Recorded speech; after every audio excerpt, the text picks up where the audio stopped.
In this tutorial, I'll be showing you how to apply an HDRI file to a Maya scene in order to creating real-world lighting within your 3D scenes. I'm going to be using an HDRI file which is actually downloaded free from HDRs.com. For those of you that followed the first tutorial, the reason I'm using this file now is simply to show you that there are other options out there, and also because I felt the original files I had were too dark because I was dependent on the time of day when I could get outside.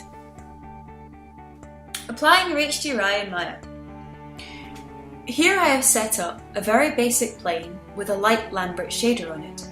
A light Lambert can be useful because it holds high contrast when reflecting against other objects, and this is only for a test.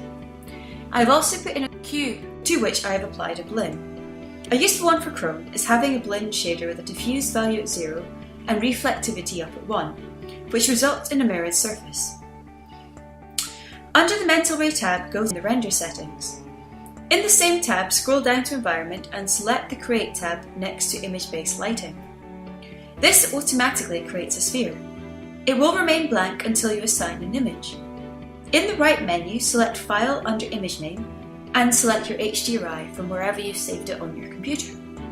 Your HDRI will be applied to the sphere but won't affect the scene until final gathering is turned on in the Render settings. The render options also ensure that you have unchecked the box next to Enable Default Light.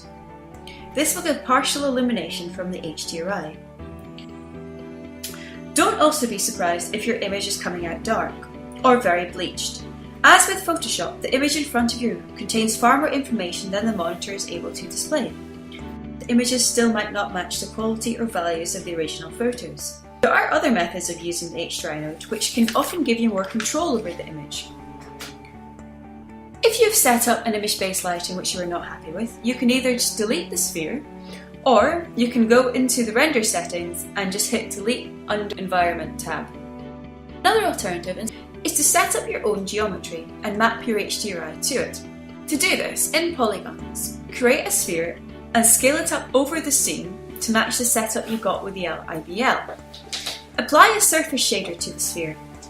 Surface shaders are good for this as they do not reflect any light and take colours of images in a very flat, matte way. Apply your HDRI as your image. The initial texture will often appear very muddy or blurred. So if you return to the shader settings, go under Mental Ray and select Hardware Texturing and set the texture channel options from none to out color to counteract that. This means the out color, which is also the HDRI file, will be used for this. The bonus for using your own geometry is that you can control the UV layout of the object and align the HDRI around the sphere to suitable UV points. To do this, simply create a cylindrical map for the object, and then by going into the UV texture editor, you can change the UVs of where the image sits on the sphere.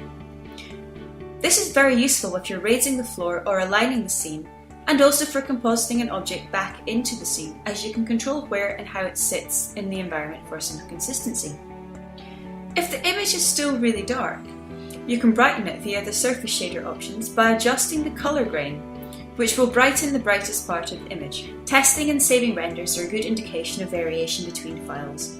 Don't be afraid to experiment because it's not likely to happen first time. Rendering HDRIs for Mental Ray. You also don't want your HDRI to render out with the scene, you want simply just to pick up the reflections. Turn on the background sphere and ensure that its primary visibility is switched off. Do the same for the float. This will stop the floor and sphere from showing up in the renders.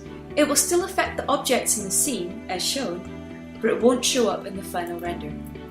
So here I have shown you how to set up an HDRI in Maya a few different ways to provide your scene with realistic lighting.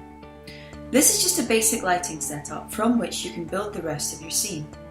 By continuing to match objects and light sources to the HDRI, you can provide a quick level of realism to your scene.